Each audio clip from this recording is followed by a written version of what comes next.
खड़क सिंह के खड़कने से खड़कती हैं खिड़कियां। ये लाइन तो सबने सुनी होगी, लेकिन आपको मालूम है कि खड़क सिंह दर हकीकत कौन था? अनपढ़ शख्स को कैसे जज बनाया गया और खड़क सिंह ने मुलजिम के साथ वकील को क्यों सजाए मौत दी? इसका ऐसा खौफ बैठा कि इसके बाद खड़क सिंह के इलाके में दोबारा कत्ल की कोई वारदात नहीं हुई। अंग्रेज हुकूमत ने क्यों खड़क सिंह के आगे घुटने टेक दिए? अगर आपने अभी तक हमारा चैनल सब्सक्राइब नहीं किया तो फौरन करें और वीडियो को एंड तक जरूर देखिएगा। खड़क सिंह का शेर जस्टिस खड़क सिंह ऑफ पटियाला के हवाले से मशहूर था। खड़क सिंह के बारे में कहा जाता था कि अंग्रेज़ों का जब हिंदुस्तान पर कब्जा था तो इस वक्त पटियाला के नवाब इनके भांजे थे। खड़क सिंह खुद भी एक बड़ी जागीर के मालिक थे, जिसकी वजह से अक्सर लोगों की पंचायत वगैरह के फैसले भी किया करते थे। एक दफ़ा खड़क सिंह के इल्म में ये बात आई कि पटियाला में सेशन जज की कुर्सी खाली है, तो इनको शौक सताने लगा कि क्यों ना इस कुर्सी पर बराजमान हो जाएं। इस ज़माने में हिंदुस्तान में सेशन जज की भर्ती अंग्रेज़ वायसराय किया करते थे। खड़क सिंह ने अपने भांजे से अपनी इस ख्वाहिश का इजहार किया कि मामों की ख्वाहिश का एहतराम करते हुए राजा ने वायसराय के नाम में ख़त लिख दिया और इस खड़क सिंह के हवाले कर दिया। वायसराय के पास जब खड़क सिंह खत लेकर पहुंचे तो वायसराय ने इनसे इनका नाम पूछने के बाद इनकी तालीम के बारे में दरियाफ्त किया। खड़क सिंह पढ़े लिखे तो नहीं थे, मगर इस सवाल से भड़क उठे। उन्होंने वायसराय से पूछा कि सेशन जज का तालीम से क्या काम है? तो उन्होंने बच्चों को पढ़ाना थोड़ी है जो इनसे इनकी तालीम पूछी जा रही है। वायसराय ने इनसे दरियाफ्त किया कि फिर वो गलत और सही को कैसे पहचानेंगे।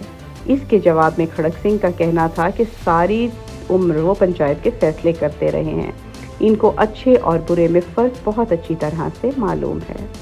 खैर, बेजार होकर वायसराय ने इनको पटियाला का जज बनाकर भिजवा दिया। सोचा कि राजा जाने और इसका मामू जाने। जब पहले दिन खड़क सिंह अदालत पहुंचे तो इनके सामने एक औरत ने शौहर के कत्ल का मुकदमा पेश किया गया। इस औरत के साथ 4 मुजरिमों को भी पेश किया गया, जिन पर इल्ज़ाम था कि उन्होंने औरत के शौहर को कत्ल किया है। खड़क सिंह के सामने पुलिस ने केस की फाइल पेश की तो खड़क सिंह ने औरत से केस के बारे में दरियाफ्त किया।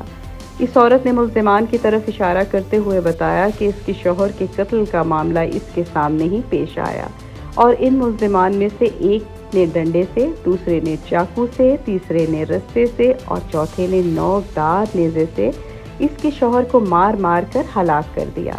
जब खड़क सिंह ने मुलजिम से इस बारे में दरियाफ्त किया तो इसका कहना था कि इन में से एक के पास बेलचा, एक के पास करताल और 2 के पास घास काटने वाली दरांती थी और ये कि ये औरत गलत बयानी कर रही है। खड़क सिंह ने बात को समेटते हुए इनसे दरियाफ्त किया कि वाकई इस औरत का शौहर मर गया है, तो उन्होंने इस बात का इकरार किया। खड़क सिंह जब फैसला लिखने लगे तो इसी दौरान काले कोट में एक वकील सामने आया जो इन मुल्ज़िमान की जानिब से वकील सफाई था।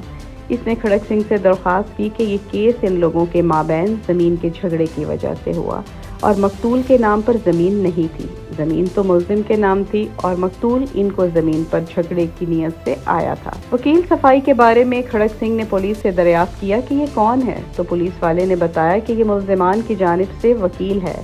तो खड़क सिंह ने कहा कि यानी ये भी इन्हीं का साथी हुआ ना। कार्रवाई के बाद इसी वक्त खड़क सिंह ने फैसला सुनाया कि कल सुबह इन चारों अफराद के साथ इस वकील को भी फांसी दे दी जाए। ऐसा फैसला जिस पर मुल्ज़िमान के साथ साथ इसके वकील को भी फांसी दे दी गई, इससे खड़क सिंह के इंसाफ और दबाव की धूम मचा दी। इसका ऐसा खौफ इसके बाद खड़क सिंह के इलाके में दोबारा कत्ल की कोई वारदात नहीं हुई, यहाँ तक कि फौरी इंसाफ के सबब दूर दूर से लोग खड़क सिंह की अदालत में इंसाफ के लिए आने लगे। आज हमारा निज़ाम इंसाफ तरीक़ेकार के चक्कर में इतना फंस गया है कि मज़लूम को इंसाफ मिलना दुश्वार और जालिम को जुल्म करना आसान हो गया है। अगर मौजूदा दौर में भी खड़क सिंह आ जाएं तो शायद आवाम का अदालतों पर एतमाद फिर से कायम हो जाए। तो ये थी आज की वीडियो। उम्मीद करती हूँ कि सबक आमूज़ वाक़या आपकी ज़िंदगी में मुस्बत तब्दीली लाएगा और मज़ीद ऐसी वीडियोस देखने के लिए हमारे चैनल को सब्सक्राइब करें, वीडियो को शेयर करें और कमेंट के ज़रिए राब्ते में रहिए। शुक्रिया।